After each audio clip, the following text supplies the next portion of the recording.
Agora a gente vai começar a estudar algumas propriedades do átomo, tá? Então, dos átomos, aliás. Primeira propriedade que é importantíssima de conhecer é o raio atômico. Primeiro que o raio é a distância do centro de um círculo ou esfera até o seu centro, né? Então, para a gente saber o raio atômico, não tem como pegar um átomo e medir com trena o raio dele.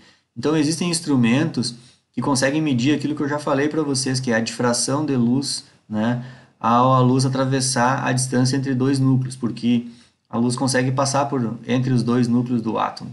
E aí, então, com esses experimentos, a gente consegue também, depois com os resultados desses experimentos, a gente consegue descobrir a distância entre dois núcleos atômicos, certo?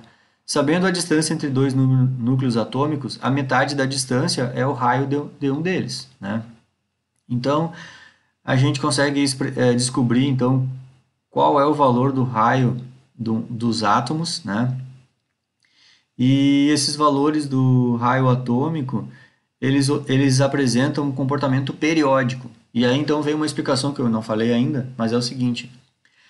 A tabela periódica, o que quer dizer periódico? Periódico é uma coisa que vai acontecendo e depois vai acontecendo um comportamento e depois esse comportamento volta a um valor inicial. Vamos dar um exemplo assim, ó. Durante o dia, quando o sol começa a nascer, a temperatura do dia, a tendência é ir aumentando, aumentando, aumentando. Depois, quando começa a enfraquecer o calor do sol, a temperatura do dia vai baixando. Só que aí no outro dia nasce, o sol surge e a temperatura do dia aumenta, depois o sol vai embora, a temperatura do dia baixa. Então, o comportamento de temperatura numa sequência de dia ensolarado é um comportamento bem periódico. Quando tem sol, esquenta, quando sai o sol, esfria. Quando tem sol, esquenta, quando sai o sol, esfria. De modo simplório, seria isso. E isso é um comportamento periódico de temperatura. Ou seja, uma hora a temperatura vai aumentando, depois ela baixa, depois ela vai aumentando, depois ela baixa. Se a cada dia que passasse a temperatura só aumentasse, a cada dia um depois do outro a temperatura só aumenta, aí não é um comportamento periódico, entenderam? Então, dentro da tabela periódica, existem várias variáveis atômicas que são aperiódicas, que a gente chama, ou seja, não periódicas. Vamos dar um exemplo, número atômico. À medida em que a gente vai avançando na tabela periódica, cada vez vai avançando o número atômico. Então, isso não é um comportamento periódico, entenderam? Só que o interessante da tabela periódica é a gente estudar características que são periódicas, né? Então, por exemplo, o raio atômico é uma propriedade periódica dentro da tabela. A gente pode observar que a gente, por exemplo, aqui tem um gráfico que mostra o raio atômico do hidrogênio, o hélio já aumenta um pouquinho, só que depois o próximo átomo tem número atômico 3, que é o lítio, já volta ao raio atômico. Aí depois começa a ir aumentando. Quando chega lá no neônio, que é o gás nobre, a gente está indo da direita da tabela periódica, aí o raio atômico volta de novo. E aí segue aumentando. Aí segue aumentando para o argônio e depois volta de novo. Inclusive tem um gráfico aqui, ó, eu vou ir para esse gráfico aqui, ó. Esse gráfico mostra bem isso. A gente vê que do lítio, a partir do flúor, né, a gente começa a ter um raio atômico que vai diminuindo, só que aí depois quando vier para o sódio, aí sobe, aí vem diminuindo, depois vem para a próxima família, sobe, e assim vai. Então dá para enxergar bem direitinho que isso aqui é um comportamento periódico. Ele tem um comportamento, depois inverte completamente, aí segue aquele comportamento, depois inverte completamente, aí segue o comportamento. Bom, o que a gente vai ver aqui no raio atômico? O raio atômico segue uma coisa bem lógica, que eu acho, que é o seguinte. Na tabela periódica, ela é feita por períodos, né? Posso até abrir a tabela periódica aqui, ó. A gente tem, ó, os períodos, né? Período 1, período 2. Vamos clicar só nos períodos aqui, ó. Períodos, né? Vocês sabem muito bem que esses períodos querem dizer quantos níveis eletrônicos eles têm. Nível eletrônico é camadas de elétrons, né? Você deve imaginar que é bem óbvio que átomos que estejam no período 2 têm duas camadas de elétrons, enquanto que átomos que estão no nível 1 só têm uma camada. Então eu acho que é bem óbvio imaginar que quanto mais para baixo a gente anda aqui nos períodos, maiores são os átomos. Então isso aqui é bem óbvio, tá? A única coisa que não é muito óbvia é o seguinte. Quanto mais para baixo a gente vem na tabela periódica, maior são os átomos. Só que se a gente pensar em um período só, vamos olhar bem para a direita aqui, eu não posso mexer o mouse. Bom, vou mexer o mouse igual, né?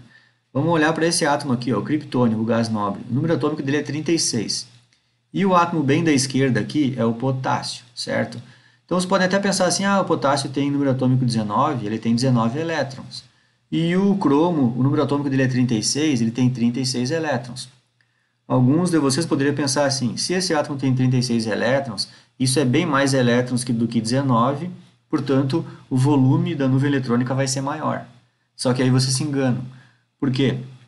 Porque, embora ele tenha mais elétrons, todos eles estão no nível, na camada 4. E se todos eles estão na camada 4, esse átomo aqui, o núcleo dele tem 36 prótons.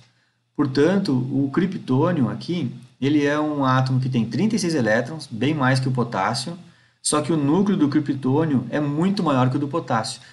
E se a gente vai ter que organizar esses elétrons, todos eles dentro da mesma camada, o que vai acontecer é que o núcleo do criptônio vai acabar atraindo essas nuvens eletrônicas muito mais do que um núcleo de potássio, que só tem 19 prótons.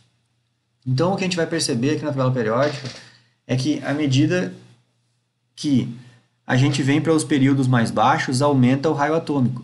Só que dentro de um período, quem tem maior raio atômico sempre é o elemento que está mais à esquerda da tabela periódica. Sempre é o que vai estar mais à esquerda. Então, a gente costuma dizer, aqui então vou voltar para a imagem do livro lá, né?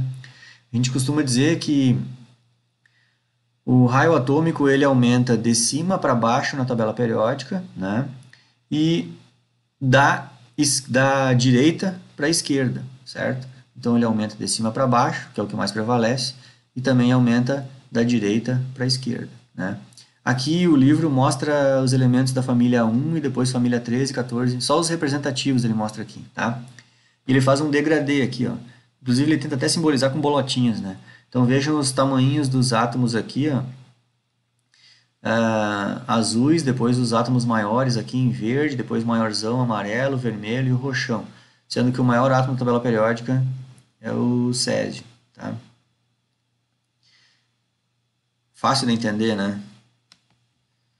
Aqui, seguindo esse embalo, eu acho que outra coisa fácil de entender é o raio iônico. Os raios iônicos, primeiro que os íons existem quando os átomos ganham ou perdem elétrons. Então eu quero explicar uma coisa bem óbvia aqui, que é o seguinte, cada vez que um átomo está no estado neutro, e se ele vira um ânion, vamos pegar o exemplo, eu acho que eu vou explicar a melhor coisa por esse desenho aqui, ó. Já está bem tudo explicado aqui nesse desenho. Vamos começar pelos ânions. Se a gente tem o átomo cloro, e ele tem o raio dele, ele está desenhado aqui o cloro neutro, não tem carga nenhuma. Se esse cloro ganhar elétrons, é uma coisa bem óbvia que tem um elétron a mais do que o átomo cloro original. Então, eu acho que é bem óbvio imaginar que o raio do ânion vai aumentar, porque tem um elétron a mais. E aqui essa explicação inclui mais outros exemplos, como o flúor. Quando ele recebe um elétron e vira o fluoreto, o raio do fluoreto é maior que o flúor. O oxigênio, quando recebe 2 elétrons, o raio do oxigênio com 2 elétrons a mais é bem maior que só o oxigênio neutro. E aqui com o enxofre, quando ele recebe 2 elétrons a mais, o raio desse ânion aqui chamado sulfeto é bem maior do que só o raio do enxofre neutro.